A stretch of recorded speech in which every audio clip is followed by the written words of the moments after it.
Today we are continuing the discussion about dislocations. So if you remember on the day when we departed, we started the discussion about what are the dislocations. So we mentioned that these are line types of defects, and in contrast to point defects in crystalline materials, they are non-equilibrium. So today we will learn what exactly means, what does it mean that they are non-equilibrium. We will also talk about dislocation descriptors. This will lead us to the discussion about different types of dislocations. We will learn that there are so-called edge, screw, and mixed types of dislocations.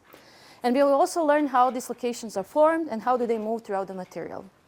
So let me just remind you what we learned last time. So we learned that in general, materials deform by going first through an elastic deformation and then through the plastic deformation.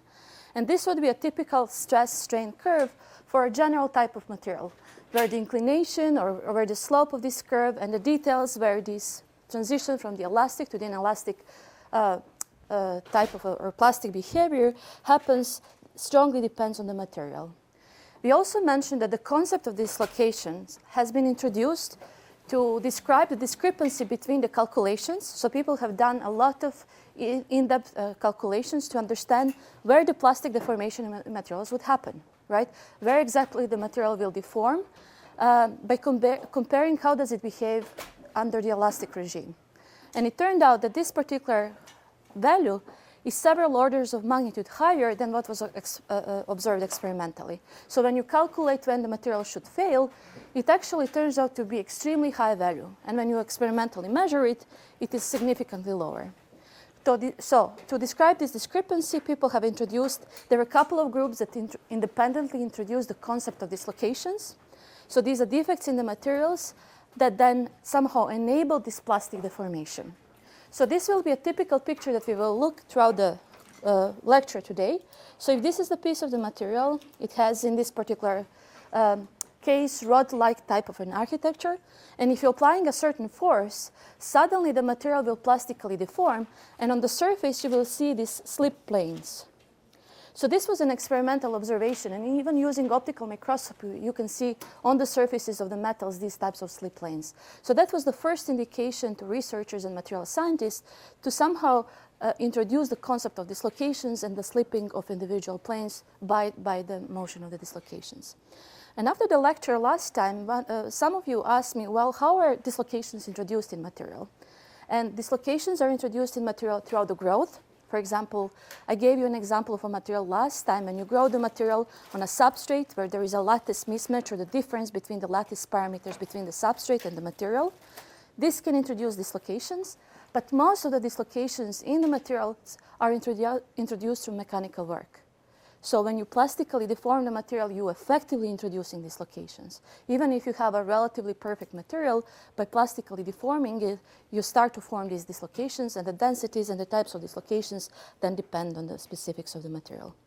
And this is one slide from last lecture, so you don't have to write this because we already covered this.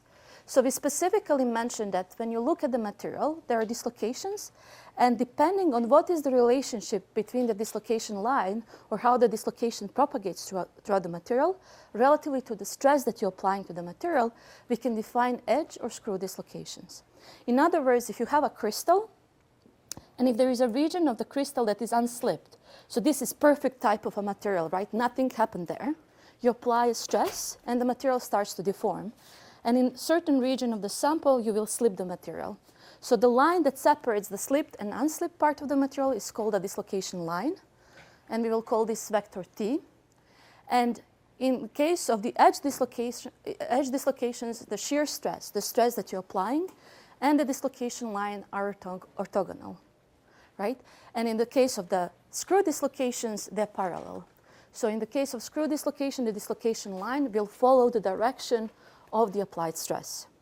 So we see that, well, this is the difference in the origin of how these dislocations are formed, right? So whether they will form in the direction or perpendicular to the applied stress, whether one particular type of the dislocation will be formed depends on many parameters of the materials, including other types of defects that might exist in the material, specifics of the crystallography, symmetry, etc. But by definition, this was how we defined edge and screw dislocations by how they are formed. we will see that again, we will introduce another descriptor in addition to the dislocation line that is called a Burgers vector. And we will see that again, the relationship between the dislocation line and the Burgers vector in these two specific cases, edge and screw, is very different. So dislocation lines, so we mentioned that there are two descriptors. So each dislocation has two vectors that describe it. One is the dislocation line that we just defined. And this is a typical transmission electron microscopy image of a typical metal. And the lines that you see in this particular image are the projections of the dislocation lines. So this is the vector of the dislocation that propagates throughout the material, how we see this in the transmission electron microscope. And you can see that there are many of them, first of all, right? So this is a thickness of this sample that was imaged here is maybe 100 nanometers. And you can see that there are many, many dislocations in this material. You can see also there are many very relatively straight segments, but also dislocation lines do change their directions.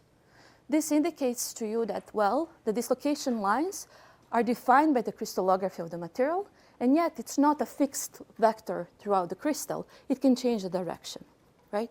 So again, there are so many of them, and there is one particular problem in the problem set that asks you to calculate what is the length of typical density of dislocations in a metal, and you will be amazed to when you calculate how big that number is. Don't be surprised if you get a really large number. It's not a mistake.